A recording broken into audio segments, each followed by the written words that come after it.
नमस्कार। India debate में आप सबका स्वागत है। मैं हूं आशुतोष पाठक। आज रविवार है और आज एक विशेष मुद्दे पर आपसे बात करूंगा। मुद्दा बहुत महत्वपूर्ण है और इसके बारे में सबसे पहले ये बात क्यूवाइड नेटवर्क उस वक्त कह रहा था जब किसी को इस बात की कोई खबर नहीं थी, लेकिन हमें इस बात की थोड़ी थोड़ी आशंका थी कि आने वाला वक्त बेहद कठिन होने वाला है भारत के लिए। और अपने तरीके से हमने और हमारे नेटवर्क ने लगातार ये कोशिश की कि नरेंद्र मोदी को, हमारे देश के प्रधानमंत्री को हम सूचना पहुंचाएं, उन्हें बताएं, उन्हें आगाह भी करते रहे कि आप जिस तरीके से एक खास रास्ते पर बढ़ रहे हैं वो रास्ता शायद हमारे आपके लिए कठिन होने वाला है। हमने अपनी तरफ से पूरी कोशिश की। मेल तक भेजे गए हमारे जो अलग अलग संगठनों के लोग हैं जो हमारे साथ मिलकर के उस वक्त काम कर रहे थे, सबने अपने अपने तरीके से प्रधानमंत्री तक सूचना पहुंचाने की कोशिश की। लेकिन मुझे नहीं मालूम कि प्रधानमंत्री को यह सूचना मिली कि नहीं मिली, उनके ब्यूरोक्रेट मित्रों ने उनको पहुंचाई कि नहीं पहुंचाई।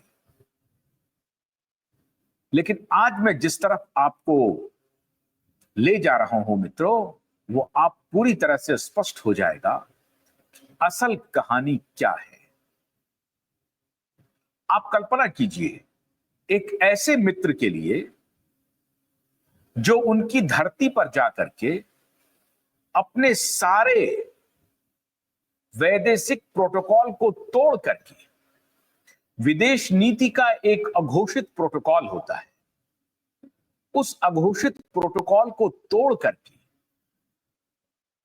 अब की बार ट्रंप सरकार का नारा दे दी, बिना ये सोचे समझे कि वो एक देश के प्रमुख हैं, प्रधानमंत्री हैं, वो अपने पूरे देश को रिप्रेजेंट कर रहे हैं। वो एक व्यक्ति विशेष नहीं है, वो एक पद की हैसियत से विदेश की धरती पर हैं और वहां वो 140 करोड़, 145 करोड़ या 135 करोड़ जो कोई भी आबादी हो उस वक्त की, अभी 140 करोड़ का चल रहा है जुमला साहब, तो 140 करोड़ मान लीजिए। अब 145 करोड़ आबादी है कि कितनी है मुझे नहीं मालूम, लेकिन 140 करोड़ मान लेते हैं। 140 करोड़ भारतीयों का रिप्रेजेंटेशन है, इसलिए वो व्यक्ति विशेष नहीं है, वो एक पद है, एक गरिमा है। वो पद और वो गरिमा अमेरिका में जाकर के अब की बार ट्रंप की सरकार का नारा देते, ये विदेश नीति के अघोषित प्रोटोकॉल का उल्लंघन था। लोगों ने स्वीकार किया, कहा कि अच्छी बात है, हमारे प्रधानमंत्री नरेंद्र मोदी ने यह बात अगर कह ही दी है तो हम उनके साथ खड़े हैं। पूरा देश उनके साथ खड़ा भी रहा। हालांकि आलोचना हुई कि एक देश के प्रधानमंत्री को वहां जाकर के राजनीति नहीं करनी चाहिए। आज ट्रंप हैं, कल बदल जाएंगे, आज नहीं हैं, कल हो जाएंगे। आज कोई दूसरे लोग हैं सत्ता में, कल नहीं होंगे, और जो कल होंगे वो आज नहीं है। वही स्थिति थी। ट्रंप के पहले का कैंपेन था और वो जाकर के कह आए अब की बार ट्रंप सरकार। ये बात मैं 2019 की कह रहा हूं। 2019 में जब ट्रंप जीत करके आए थे, ट्रंप 19 में जब 20 में ट्रंप हार गए थे, उसके पहले की बात है। लेकिन आप इस स्तर तक निकल गए, आपने ट्रंप की सराहना करते हुए ट्रंप के समर्थन में इस हद तक चले गए। दुनिया ने स्वीकार कर लिया कि ट्रंप के साथ आपकी बहुत जबरदस्त दोस्ती है। भारतीय जो अमेरिका में रह रहे हैं उसका वोट उस वक्त ट्रंप को चाहिए था। ट्रंप ने आपका उपयोग किया, आपने अपनी दोस्ती का निर्वाह भी किया। उस वक्त खुल करके सारी बेड़ियों को तोड़ करके आपने भारत का समर्थन ट्रंप के नाम कर दिया और भारतीयों ने समर्थन भी किया। क्यों? क्योंकि ट्रंप रिपब्लिकन को रिप्रेजेंट करते थे। रिपब्लिकन का मतलब है अमेरिका का कॉन्जर्वेटिव। अमेरिका का कॉन्जर्वेटिव अमेरिका का लिबरल नहीं, अमेरिका का लिबरल डेमोक्रेट के साथ है। तो आपने अमेरिकी कॉन्जर्वेटिव को समर्थन दिया और इस हद तक आगे निकल गए, आपने कहा कि अब की बात ट्रंप सरकार। हालांकि ट्रंप की सत्ता नहीं आई, ट्रंप हार गए और बाइडेन की सरकार बनी 2020 में। लेकिन आपने अपने तरफ से, पूरे भारतीय की तरफ से ट्रंप के प्रति दोस्ती का इजहार कर दिया। अच्छी बात थी और ये रिश्ता बहुत गहरा है, इसको लोगों ने स्वीकार भी किया। हालांकि बाद में आपको इस बात का एहसास हुआ कि ये आपसे गलती हो गई, आप थोड़ा आगे निकल गए। आप तारीफ करते लेकिन ये कहने की आवश्यकता नहीं थी कि आपकी बात ट्रंप सरकार, इसकी आवश्यकता नहीं थी। इसका मतलब यह हुआ कि आप डेमोक्रेट के खिलाफ खड़े हो गए और आपने ट्रंप के समर्थन में अपने आप को उतार दिया और आप नहीं उतरे, पूरा भारत उतर गया। उसका संदेश यही गया कि आप डेमोक्रेटिक पार्टी के खिलाफ खड़े हो गए हैं, डेमोक्रेटिक पार्टी के जो कैंडिडेट हैं उसके खिलाफ खड़े हैं और आप ट्रंप के साथ खड़े हो गए हैं, रिपब्लिकन के साथ खड़े हो गए हैं, पूरा भारत रिपब्लिकन के साथ खड़ा हो गया। यह संदेश गया। बाद में आपको इस बात का एहसास हुआ कि ये थोड़ा ज्यादा हो गया है, लेकिन खैर, अब क्या डील थी नहीं थी ये आप जाने और ट्रंप जाने। डील कोई नहीं होगी, आप सदिच्छा में शुभकामना दे आए और शुभकामना में थोड़ा आगे निकल गए। लेकिन डेमोक्रेटिक पार्टी सत्ता में आ गई और बाइडेन सरकार के मुखिया बन गए, राष्ट्रपति बन गए। इस प्रकार से लेकिन आपकी दोस्ती प्रगाढ़ है, यह पूरी दुनिया ने कबूल कर लिया। ट्रंप के आप स्वाभाविक दोस्त निकले। तो जब आप स्वाभाविक दोस्त थे तो आप अपनी दोस्ती को ट्रंप जब दोबारा आए तो कायम क्यों नहीं रख पा रहे हैं? या उस वक्त जो आपसे भूल हुई थी, आपने फिर करेक्टिव मेजर्स में फिर इतना आगे बढ़ गए कि फिर आप प्रीएम्प्ट नहीं कर सके, फिर आप ये कयास नहीं लगा सके कि 2024 में वापस ट्रंप सत्ता में आ जाएंगे, 25 में 2025, 24, 25 में वापस ट्रंप सत्ता में आ जाएंगे, ये भी कयास नहीं लगा सके। फिर आपने दूसरी गलती की। पहली गलती को ठीक करने के लिए फिर दूसरी सत्ता के साथ इतने आगे निकल गए कि अब जो पहले दोस्त थे उनको शायद थोड़ा शक हो गया, अविश्वास हो गया कि मोदी किसके हैं, मोदी मेरे हैं या मोदी किसी और के हैं। और ये दोनों तरफ होते रहा। अच्छी बात है, डिप्लोमेसी में ये शक आपको बनाए रखना चाहिए। दोनों को लगे कि वो हमारे हैं, लेकिन अगर दोनों को ये लगने लगे कि ये हमारे नहीं हैं, ये किसी के नहीं है, तो फिर आपकी वो जो दोस्ती थी जिसमें आपने सारी सीमा को तोड़ करके अब की बार ट्रंप सरकार कह दिया, वो सबसे बड़ी भूल थी। और जब आपने भूल सुधार में फिर दूसरी भूल कर दी, फिर आप आगे निकल गए। और इस बार आगे निकलने के लिए किस किस ने आपको मजबूर किया, कैसे आपने अपना पाला बदल लिया? संभव है कि इस बात का शक ट्रंप को हो कि मोदी ने हमसे दोस्ती शायद कम कर दी है, तोड़ दी है और किसी और को अपना दोस्त बना लिया है। और फिर आपने वही गलती की जो तब आपने 2019 में गलती की थी, ट्रंप के लिए खुद को बहुत आगे लेके चले जाना। और इस बार भी आपने जो दूसरा गुट है उसके साथ इतने आगे निकल गए, इतने आगे निकल गए कि आपने ट्रंप को अविश्वास करने पर मजबूर कर दिया। अब मुझे नहीं मालूम कि आपके डिप्लोमेट मित्र आपको क्या सलाह दे रहे हैं।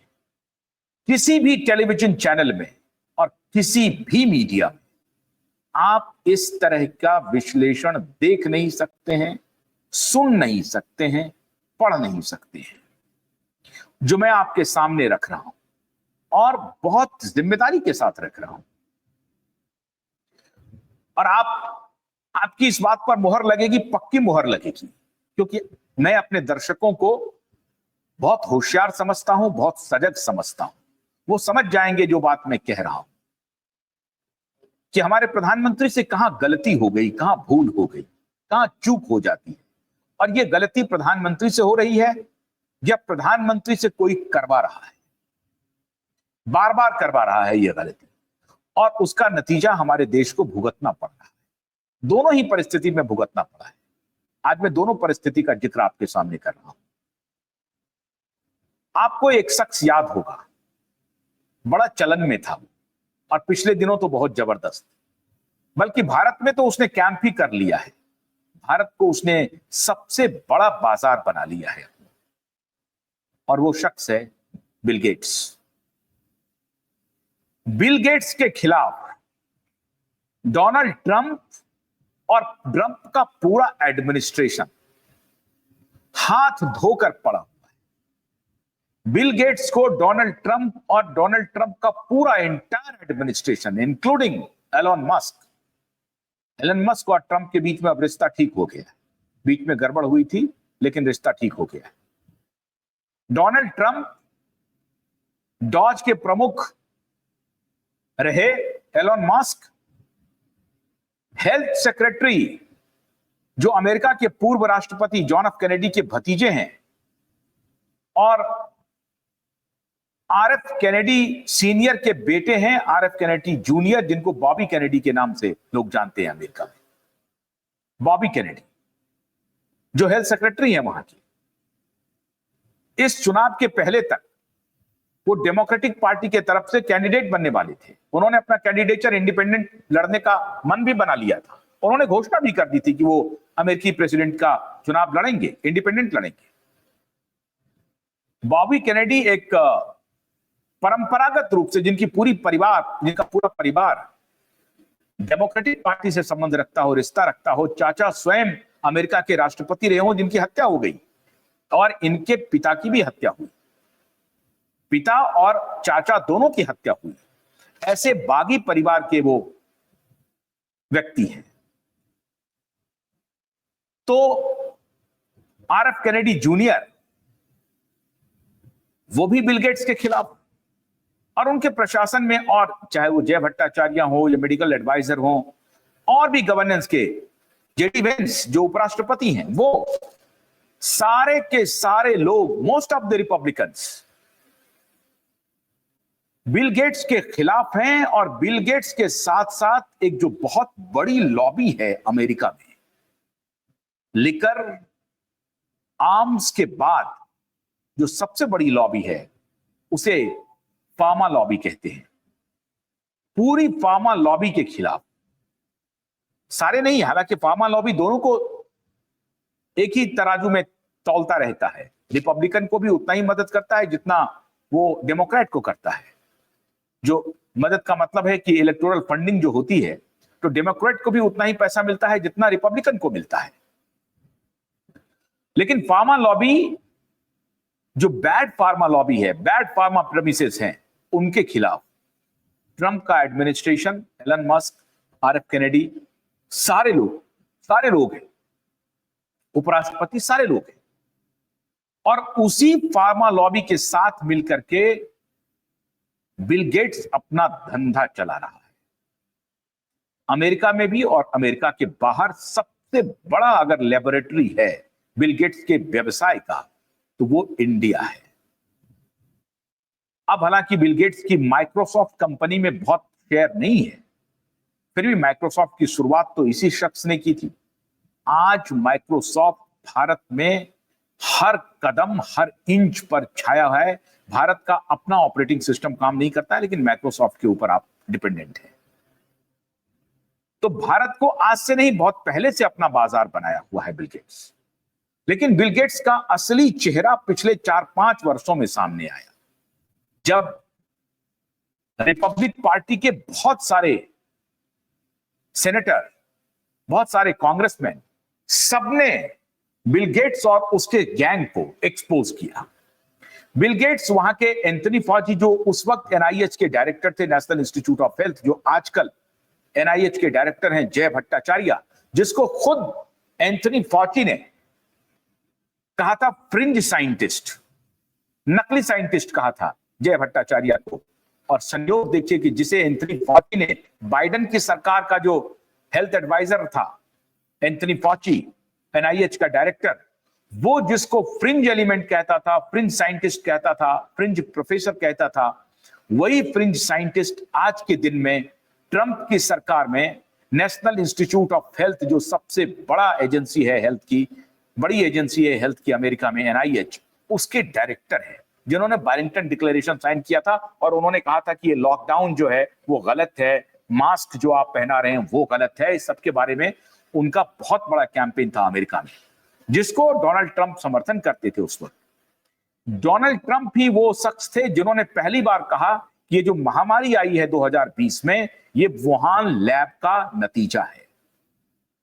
डोनाल्ड ट्रंप ही वो शख्स थे और उनके साथ जो लोग उनके साथ साइंटिस्ट काम कर रहे थे, उन्होंने पहली बार कहा कि WHO एक नॉन क्रेडिबल ऑर्गेनाइजेशन हो गया है और वो मानवता के साथ विश्वासघात कर रहा है। और ये उनका स्टैंड विंडिकेटेड हुआ, साबित हुआ। कैसे साबित हुआ? जब पता चला कि WHO के जो डोनर हैं वो दुनिया की सरकारों के अलावा जो प्राइवेट डोनर्स हैं, उसमें सबसे ज्यादा डोनेशन बिल और मिलिंडा गेट्स फाउंडेशन की तरफ से आता है, मतलब बिल गेट्स की तरफ से जाता है। 45% डोनेशन प्राइवेट डोनर में बिल गेट्स की तरफ से है, सबसे बड़ा स्टेक होल्डर है। और यही बिल गेट्स जो है अन्य अन्य एजेंसी को भी डोनेट करता है, पैसा देता है और उस डोनेशन के नाम पर अपनी दुकान चलाता है। बिल गेट्स के ऊपर बहुत ही गंभीर आरोप लगे कि 2000 में bill and Melinda Gates foundation बनाने के बाद दुनिया की बड़ी बड़ी, खाली अमेरिका नहीं, दुनिया की बड़ी बड़ी फार्मा कंपनियों में उन्होंने मानवता की रक्षा के नाम पर निवेश किया। और ये व्यक्ति निवेश कर रहा है क्योंकि टैक्स से बचना चाहता है फाउंडेशन बना करके, और उस पैसे को ये अलग अलग कंपनियों में निवेश कर रहा है और बैकडोर से ये पैसे कमा रहा है, बना रहा है। भारत में भी चाहे फाइजर हो, मॉडर्ना हो या और कंपनी हो, अमेरिका, इंग्लैंड में ऑक्सफोर्ड हो, कनाडा में कंपनी हो, अलग अलग यूनिवर्सिटीज में, अलग अलग फार्मा कंपनी में, अलग अलग साइंटिफिक जर्नल्स में, अलग अलग मीडिया समूहों में उन्होंने अपने पैसे को निवेश किया हुआ है। और उसके बदले में वो अपना नैरेटिव चलाता है और अपना व्यापार चलाता है, जिससे वो प्रॉफिट कमाता है। भारत में जो दो बड़ी वैक्सीन की कंपनियां हैं, serum institute of India, serum institute जो आधार पूनावाला की, साइरस पूनावाला की कंपनी है, उसमें 60% स्टेक था इनका वैक्सीन मैन्युफैक्चरिंग में। उसी प्रकार से भारत बायोटेक कंपनी है जो कि वो वैक्सीन बनाती है, उसमें उनका 80% तक निवेश है। लेकिन आपको नहीं मालूम, हमें नहीं मालूम, क्योंकि मीडिया आपको बताती नहीं है। हम लेकिन तब से बता रहे थे कि बिल गेट्स फार्मा में बड़ी तेजी से इंटर कर चुका है। भारत की एक संस्था है public health foundation of India, PHFI, जो 2006 में बनी थी। इसका जिक्र मैंने बहुत पहले किया था, लेकिन हमारे जो नए सब्सक्राइबर हैं, नए दर्शक हैं, शायद उनको नहीं मालूम है, तो उनको मैं बता रहा हूं। आप हैरान हो जाएंगे कि सुनने से PHFI, public health foundation of India, आपको लगेगा कि यह सरकारी संस्था है। यह सरकारी संस्था नहीं है। यह एक पहला नमूना है पूरी दुनिया में। भारत में यह पहला नमूना था जब मनमोहन सिंह की सरकार ने 50% सरकार की हिस्सेदारी और 50% एक प्राइवेट पार्टी की हिस्सेदारी से इस फाउंडेशन का निर्माण किया। और वो प्राइवेट पार्टी कौन थी? वो प्राइवेट पार्टी थी bill and Melinda Gates foundation. 60 crore रुपए भारत सरकार ने दिए और 60 करोड़ रुपए bill and Melinda Gates foundation ने दिया, तब जाकर के public health foundation of India का निर्माण हुआ। और इस सब के पीछे एक श्रीनाथ रेड्डी नाम का शख्स है। वो श्रीनाथ रेड्डी इस पूरी कवायद को आगे बढ़ा रहा था। और पब्लिक हेल्थ फाउंडेशन के इंडिया के निर्माण के बाद पूरे हेल्थ मिनिस्ट्री पे, भारत के अलग अलग रिसर्च संस्थाओं पे, Indian council of medical research जैसी संस्था पे, और भारत के अलग अलग साइंटिफिक लैब पर इस पीएचएफआई का कब्जा हो गया। और पीएचएफआई में बैकडोर से bill and Melinda Gates foundation का एंट्री हो गया। और bill and Melinda Gates foundation ने वर्चुअली सभी संस्थानों पर एक प्रकार से कब्जा कर लिया। भारत का हेल्थ मिनिस्ट्री, भारत का child welfare department, women and child welfare department, Bharat का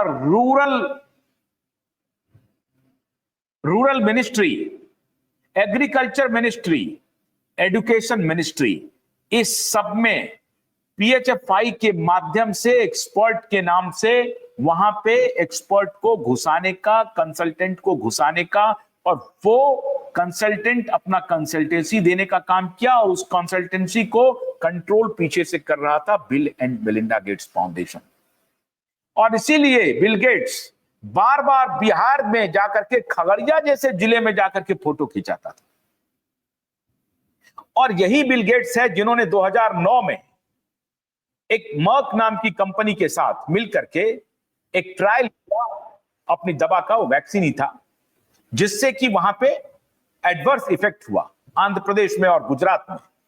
पार्लियामेंट की कमेटी गई, पार्लियामेंट की कमेटी ने सर्च किया, पता चला और सही पाया। इकोनॉमिक टाइम्स की रिपोर्ट थी, वो सही पाया। और उसके बाद bill and Melinda Gates foundation पर प्रतिबंध लगा, ब्लैकलिस्ट किया गया 2009-10 में। लेकिन फिर इसी सरकार ने उस प्रतिबंध को हटा दिया। और इस प्रकार से बिल गेट्स भारत के हेल्थ सेक्टर में, भारत के एजुकेशन में, भारत के एग्रीकल्चर में, सभी जगह बिल गेट्स के आदमी इन्वॉल्व हो गए। और बिल गेट्स का आदमी कोई बाहर से नहीं लाया, बिल गेट्स ने यहीं पर अपना आदमी तैयार किया। और उसमें बड़ी संख्या भारत के ब्यूरोक्रेट्स की है मित्रों। वो ब्यूरोक्रेट्स जिनको ये मालूम नहीं था, वो यही समझते होंगे कि बिल गेट्स एक बहुत बड़ा बिजनेसमैन है, उनके साथ हमारा रिश्ता बनता है तो कितनी बड़ी बात है। वो अपने फैमिली में, फ्रेंड में जाकर के बताते हैं कि मैं आज बिल गेट्स के साथ डिनर किया, मैंने bill and Melinda Gates foundation को ज्वाइन किया है, मैं फलाना काम कर रहा हूँ, पॉवर्टी एलिविएशन का काम कर रहा हूँ, एजुकेशन को गाँव-गाँव तक, घर-घर तक पहुंचाने का काम कर रहा हूँ, हेल्थ केयर को गाँव-गाँव तक पहुंचा रहा हूँ।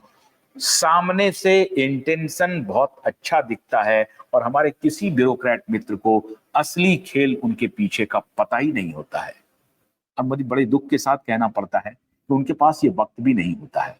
वो एक एग्जाम पास करके जाते हैं और कई बार वो इसी भ्रम में रहते हैं कि वो सबसे टैलेंटेड हैं, they are the best brain of India, they consider themselves only that they are the best brain of India. तो वो यही सोच लेते हैं और फिर वो सोचते हैं कि दुनिया की जो अन्य लोग जो बात कह रहे हैं वो गलत है, वो फजूल है।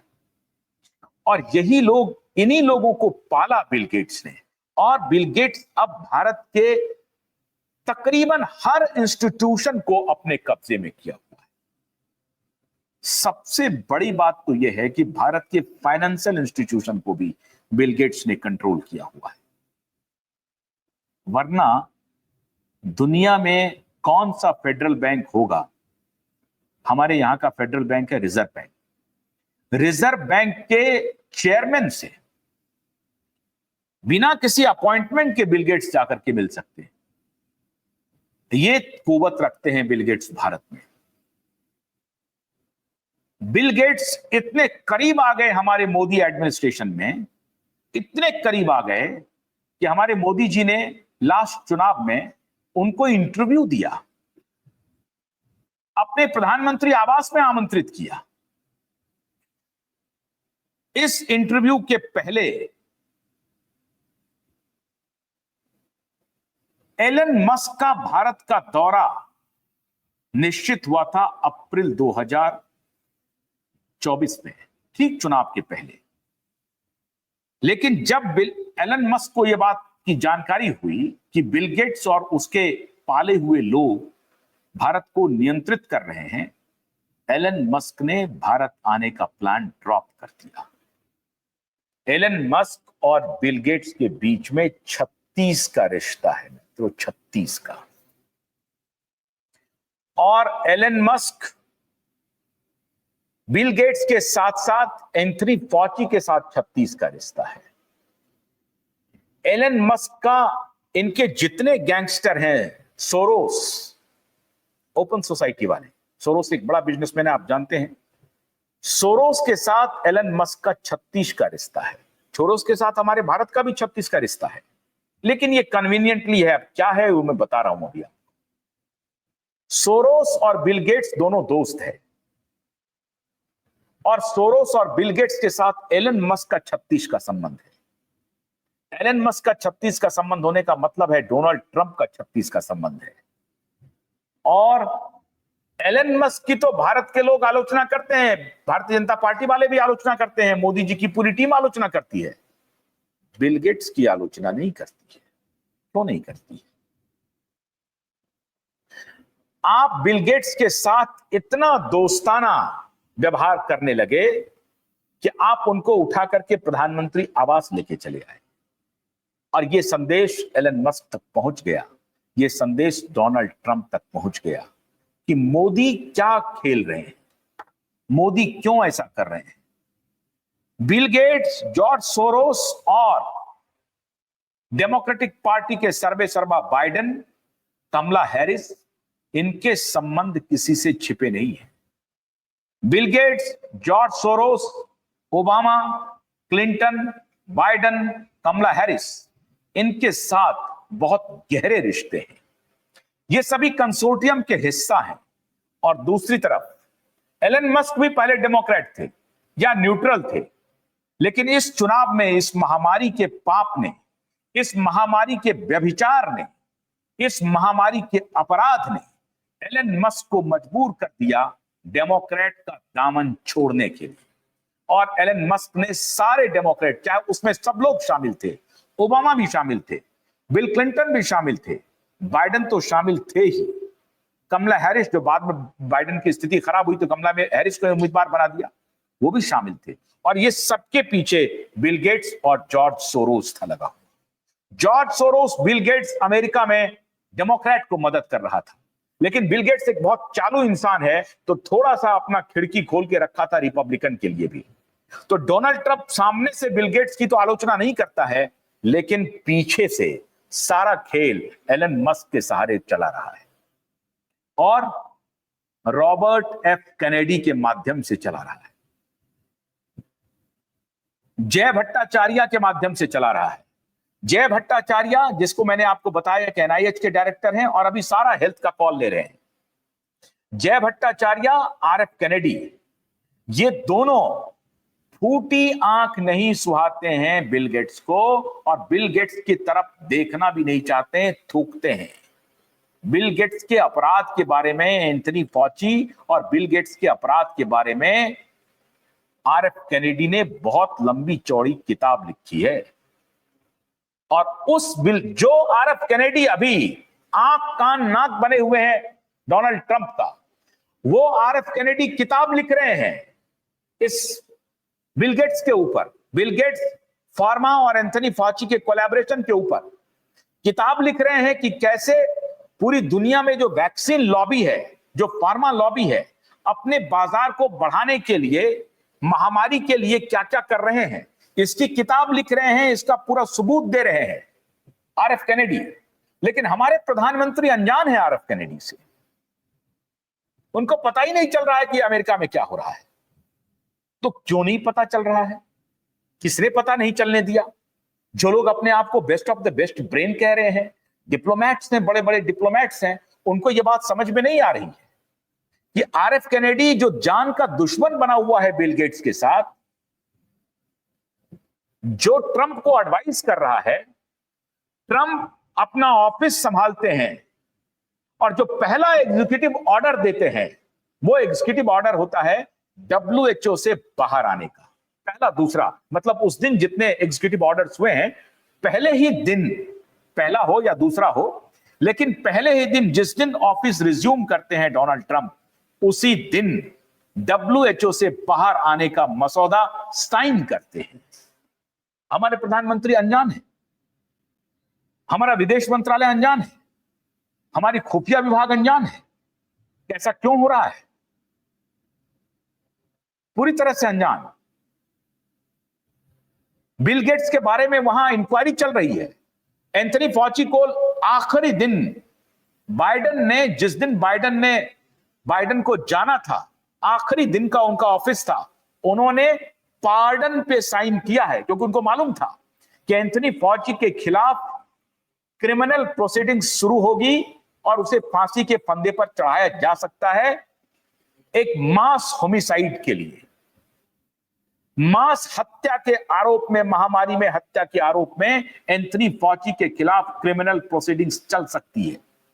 अभी भी अलग अलग देशों से खबरें आ रही हैं, लेकिन इसकी पुष्टि नहीं हो रही है। अभी कहा जा रहा है कि 14 देशों में इसकी खबर चली है कि 14 देशों ने एंथनी फॉची के खिलाफ रेजोल्यूशन पास किया है, लेकिन उसको फैक्ट चेक वाले कह रहे हैं कि ऐसी बात नहीं। लेकिन अमेरिका में आरएफ कैनेडी जो हेल्थ सेक्रेटरी हैं, जय भट्टाचार्य जो एनआईएच के डायरेक्टर हैं, और एलन मस्क और ट्रंप, ये चारों के चारों बिल गेट्स और एंथनी फॉची के खिलाफ क्रिमिनल प्रोसीडिंग्स चालू करना चाहते हैं। और इसीलिए आखिरी दिन उन्होंने सार्वजनिक पार्डन देकर के, माफी देकर के बाइडेन ने एंथनी फॉची को बचाने की कोशिश की, क्योंकि एंथनी फॉची ने कांग्रेसनल हियरिंग में कहा कि मेरी जान खतरे में है, लोग मेरी हत्या भी कर सकते हैं। इसलिए एंथनी फॉची को सेव करने के लिए बाइडेन ने, और सेव इसलिए कर रहे थे क्योंकि ये पाप बाइडेन ने भी किया था, उनके साथ मिलकर के किया था, सिर्फ पैसे बनाने के लिए।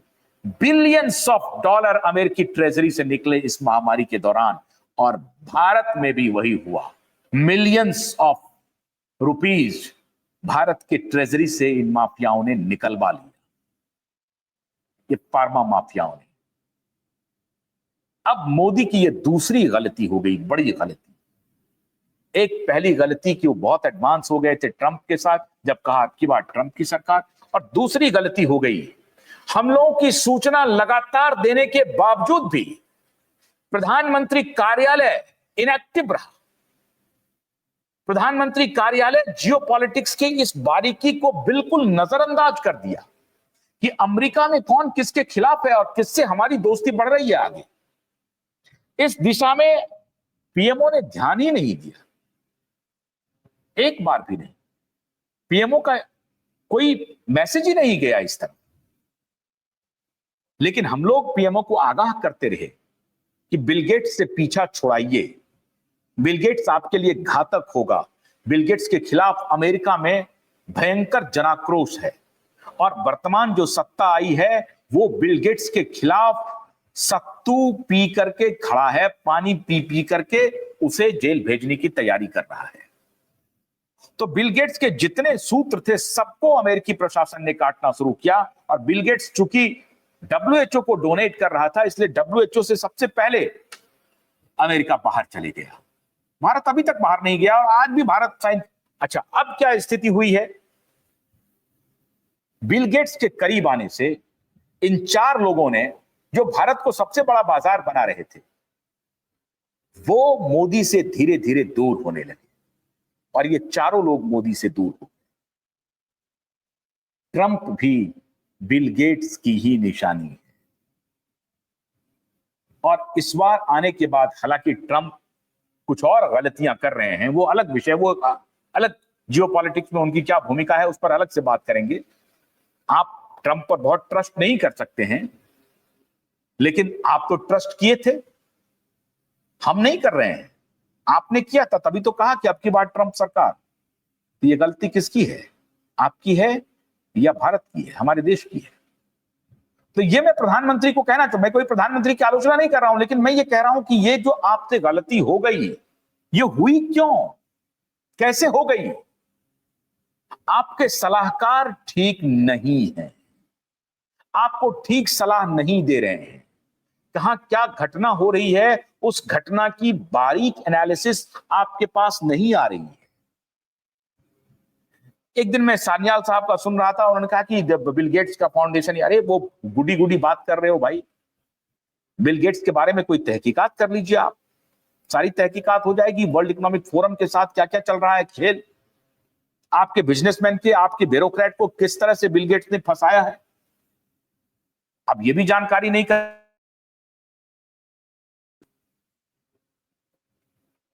एक तरफ बिल गेट्स को अपना दोस्त बना रहे थे और दूसरी तरफ ट्रंप और अन्य लोगों को, एलन मस्क जैसे लोगों को अपना दुश्मन बना रहे थे। एलन मस्क नहीं आए अप्रैल 2024 में, और आज तक एलन मस्क भारत नहीं आए हैं।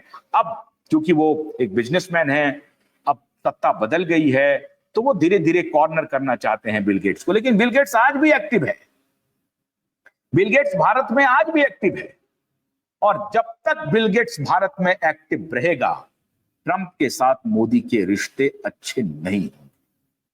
यही वो शख्स है जिसने ट्रंप और मोदी के रिश्ते को तोड़वा दिया है, और यही वो शख्स है जिसने भारत के मुट्ठी भर ब्यूरोक्रेट्स को अपनी उंगली पर नचाता है, और वही ब्यूरोक्रेट्स, वही टेक्निकल कुछ एक्सपर्ट्स हमारे मोदी जी को सलाह दे रहा है, और यहीं से ये रिश्ता टूट रहा है। वरना जिसे आपने कहा था दोस्ती में आगे बढ़ करके, वो आपके साथ रहते हर परिस्थिति में। आज मुनीर को अपने साथ डिनर करवा रहा है ट्रंप, और ये किसे चिढ़ा रहा है? सबसे ज्यादा चिढ़ा रहा है भारत को, भारत को चिढ़ा रहा है कि आतंकवाद पर तो हम आपके साथ हैं कहते हैं, लेकिन हम मुनीर के साथ तो डिनर करेंगे, एंड आई लव मुनीर भी कहेंगे, और साथ ही साथ आई लव मोदी जी भी कह देंगे। लेकिन अगर मोदी के और ट्रंप के रिश्ते खराब हुए हैं, तो एक बार मैं फिर आग्रह कर रहा हूं मोदी जी से कि हमारे इस सलाह पर थोड़ा ध्यान दीजिए, और आइडेंटिफाई कीजिए कि ये कौन कौन ब्यूरोक्रेट्स है, कौन कौन ये टेक्नोक्रेट है। टेक्नोक्रेट जो मेडिकल डॉक्टर्स हैं और साइंटिस्ट होने का, फर्जी साइंटिस्ट होने का दम्भ भरते हैं, ये कौन कौन लोग हैं जो आपको महामारी के दौरान गलत फीडबैक देता रहा, आज भी गलत फीडबैक दे रहा है कि आप डब्ल्यूएचओ में बने रहिए। कोई जरूरत नहीं है डब्ल्यूएचओ में बनने की। डब्ल्यूएचओ एक नॉन क्रेडिबल ऑर्गेनाइजेशन बन चुका है, और इस टेड्रोस के अध्यक्षता में तो कभी भी एक क्रेडिबल ऑर्गेनाइजेशन नहीं बनेगा, क्योंकि वो क्रिमिनल पॉलिटिशियन है, वो एक वैज्ञानिक नहीं है, वो एक डॉक्टर नहीं है, वो एक अपराधी प्रवृत्ति का एक पॉलिटिशियन है, इथियोपिया का कम्युनिस्ट लीडर रहा है। उसे आप तुलसी भाई कहते हैं, किसकी सलाह पे कह रहे हैं पता नहीं। आपको डब्ल्यूएचओ से बाहर आना चाहिए, और ट्रंप के साथ अगर रिश्ते को सुधारना चाहते हैं तो एलन मस्क से रिश्ते बनाइए, और इस गेट्स को बाहर का रास्ता दिखाइए। ये कहीं का नहीं रहेगा। अभी जेफरी एप्स्टाइन का जो कांड है, इसके साथ अभी वो खुलेगा, पता नहीं इसके साथ क्या क्या हो, लेकिन पता नहीं पैसे वाले लोग कब कहां क्या मैनेज कर लें, मुझे नहीं मालूम। लेकिन अगर रिश्ते ट्रंप और मोदी के टूटे हैं, तो उसके पीछे सबसे बड़ा खिलाड़ी अगर कोई है तो बिल गेट्स है। अगर आप बिल गेट्स का साथ छोड़ देंगे, ट्रंप के साथ आपके रिश्ते अच्छे हो जाएंगे, और अमेरिका के साथ हमारे रिश्ते ठीक रहेंगे। आज इतना ही, बाकी और एनालिसिस किसी और दिन। अगर आपको हमारा ये एनालिसिस अच्छा लगे तो आप शेयर कीजिए, हमारे चैनल को सब्सक्राइब कीजिए। बहुत बहुत शुक्रिया, नमस्कार।